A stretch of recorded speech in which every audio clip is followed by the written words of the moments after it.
Kabayatan na mga idol. Hello kay Camales Garcia, kini Efren Aguinaldo. Marimod kini idol Bernard Ver, Primary Care Unit ti Sarata. Mausar para ti immersion dagiti estudyante ti Mariano Marcos State University. IFM News. IFM News. IFM News. Local. Idol Bernard, please come in.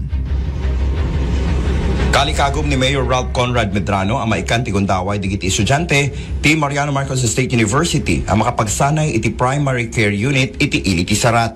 Sigon kini Vice Mayor ken Presiding Officer Remigio Medrano nga daki daw ti mayor tapno maikan ti tsansa dagiti estudyante ang mapaimbag pa iti serbisyo da babaen ti immersion da tinaso a pag-agasan.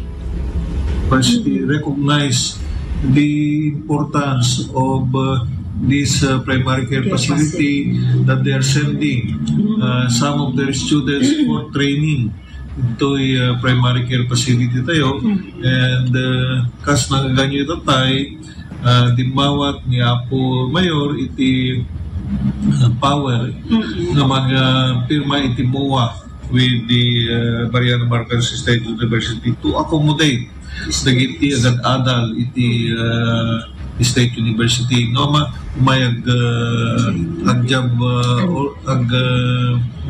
immersion dito as part of their curriculum. Paset ti panagsarita ni Vice Mayor ken Presiding Officer Remigio Medrano. Para iti IFM News, Idol Bernard Ver, Tatak RMN.